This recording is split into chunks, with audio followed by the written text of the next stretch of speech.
बहन जी हो तो बहन जी रहो।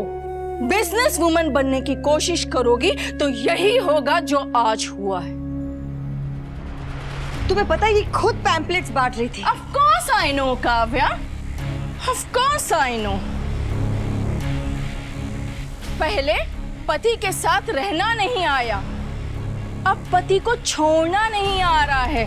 अरे छोड़ दिया है तो छोड़ दो ना उसे। क्यों उसकी जिंदगी में जबरदस्ती घुस के बैठी हो, दोस्त बनने की कोशिश कर रही हो? एक लड़का एक लड़की फिर भी दोस्त बन सकते हैं, लेकिन एक एक्स हस्बैंड और एक्स वाइफ कभी दोस्त नहीं बन सकते। अगर दोस्ती होती तो अपने दोस्त को ऐसे भिखारी वाले आइडियाज नहीं देती तुम। अरे बहुत ही चालू औरत है राखी। बस काव्या। बापूजी, ये ऊंची आवाज ना मुझ पे मत चलाइएगा, वरना मैं आज फिर से उस दिन की तरह आपके साथ बदतमीजी कर बैठूंगी। दिखाइए, मेरे बापूजी के साथ बदतमीजी करके दिखाइए। वाह वाह वाह, क्या एटीट्यूड है, क्या अकड़ है। हाँ काव्या, तुमने सच कहा था, ये औरत एक्चुअली में चालू है। मैंने कहा था ना, एक एक्स हस्बैंड और एक्स वाइफ कभी एक दूसरे के दोस्त नहीं हो सकते। या तो वो दोनों एक दूसरे के दुश्मन होते हैं, या फिर वो वही रिश्ता बनाने की कोशिश कर रहे होते हैं जो उन दोनों के बीच में था, जैसे अनुपमा कर रही है। किसी न किसी बहाने से अपने एक्स हस्बैंड के करीब जाने की कोशिश कर रही है, दुनिया को दिखाने के लिए एक अकेली औरत का ड्रामा। और असल में जहां इसकी डांस एकेडमी, वहीं वनराज का कैफे। वाह, दुनिया की नजरों में तो सती सावित्री बनने का शौक है, लेकिन असल में दिन रात मेरा पति चुराने की कोशिश करती रहती है। दादा की कटोरी, माँ मैं सही बोल रही हूँ। अगर ये वी को दोबारा अपनी लाइफ में नहीं लाना चाहती तो उसकी इतनी हेल्प क्यों करती? अरे कौन सी औरत अपने एक्स हस्बैंड की इतनी हेल्प करती है? अनुपमा करती है। तुझे ऐसे समझेगा नहीं, फिर भी समझाने की कोशिश कर रही हूँ। तेरे पास भिखारी आए तो तू उसे रुपया देगी या डॉलर? रुपया दूंगी, डॉलर है क्या मेरे पास? एकदम बराबर कहा। जिसके पास जो होता है वही दूसरों को देता है। अब तेरे पास बेवकूफी है, इस नागन के पास जहर है, और मेरे पास गुस्सा और ताने हैं। अब सामने वाले के साथ हमारा कोई भी रिश्ता हो, चाहे वो दुश्मन हो या दोस्त हो, हम उसे वही देंगे जो हमारे पास है। अब अनुपमा के पास सिर्फ अच्छा ही है, तो उसके पास अगर दोस्त आए या दुश्मन आए, वो उसका अच्छा ही करेगी। इतना अच्छा कोई नहीं होता है बा। तू अपने आप को आईने में देख के ऐसा कहती है कि इतना बेवकूफ तो कोई नहीं होता है। ये नागिन को देख के कहती है कि इतना बुरा तो कोई नहीं होता है। क्यों? क्योंकि हम यही मान के चलते हैं कि बेवकूफ की और बुराई की कोई सीमा नहीं होती है। पर अच्छाई अगर जरा भी ज्यादा हो तो हमें यकीन नहीं होता है कि भाई इतना अच्छा कोई कैसे हो सकता है। हाँ, ऐसा हमें इसलिए होता है क्योंकि हम अच्छे नहीं है। किसी की अच्छाई को देखकर हमें हमारे छोटेपन का एहसास होता है, इसीलिए उसकी अच्छाई पे हम सवाल उठाते हैं। जैसे तुम दोनों अभी इसकी अच्छाई पे सवाल उठा रहे हो।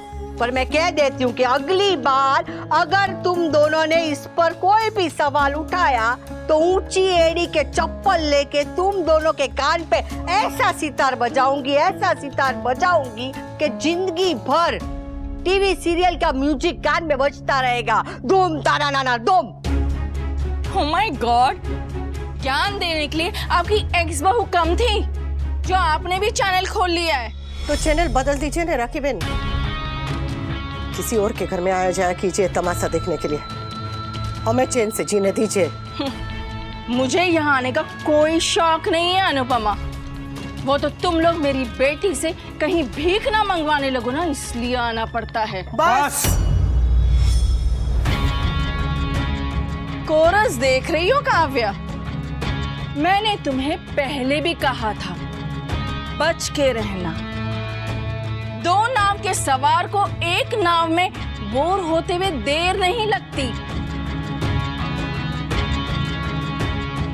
तुम शादी के पहले भी आउटसाइडर थी, शादी के बाद भी आउटसाइडर हो। वनराज शाह की लाइफ में पहले भी दो औरतें थी और आज भी दो औरतें हैं।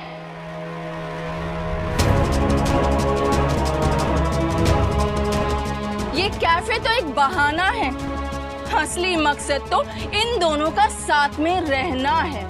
और ये अनुपमा दी ग्रेट चाहे जितनी भी बड़ी बड़ी बातें कर ले, लेकिन असलियत में ये बिना सहारे के रह नहीं सकती। जरा संभल के चलिएगा राखी बेन, नीचे देख लीजिएगा, कहीं आपकी गिरी हुई सोच पे आपका ही पैर न पड़ जाए।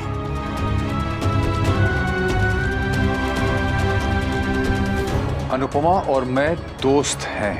Ex husband and ex wife. ये डायलॉग मार मार के थकती नहीं हो तुम? ये कोई 4 महीने वाला अफेयर नहीं था जो टूट गया और रिश्ता खत्म हो गया। हमारे बीच में 26 साल हैं और 3 बच्चे हैं। तो बच्चों के नाम पे आप कुछ भी करते जाएंगे? आप ही तो बच्चों का नाम ले लेकर बार बार घर में घुसती हैं, बदतमीजी करती हैं। तब राखी की बदतमीजी तुमने देखी कहाँ है अनुपमा? तो दिखाइए ना, कब तक ये घटियापन, ओछापन, छिछोरापन ही दिखाती रहेंगी? दम है तो आज बदतमीजी करके दिखाइए।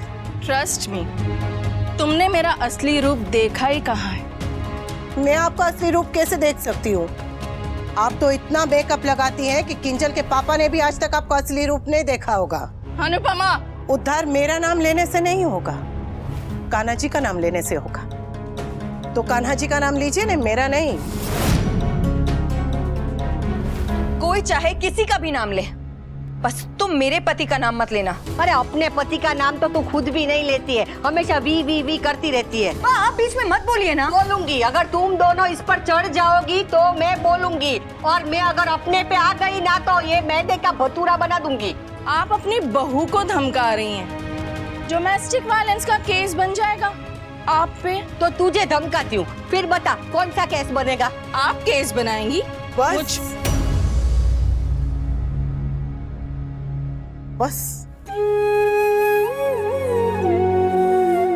लोगों को तो क्या, एक औरत को भी दूसरी औरत बेचारी अच्छी लगती है। अगर मैं अपने पति को तलाक देने के बाद किसी कोने में पड़ी रो रही होती तो कोई मुझ पे उंगली नहीं उठाता। अगर मैं अपने पति को सामने से आते हुए देखकर अपना रास्ता बदल लेती या फिर मुंह छुपा के उल्टे पांव भाग जाती तो सब खुश होते, है ना? लेकिन क्योंकि मैं तलाक के बाद रोती नहीं बैठी हूँ, क्योंकि मैं तलाक के बाद आगे बढ़ गई हूँ, क्योंकि मैं तलाक के बाद अपने पति को अपना दुश्मन नहीं समझती, तो लोगों को तकलीफ है, लोगों से बर्दाश्त नहीं हो रहा।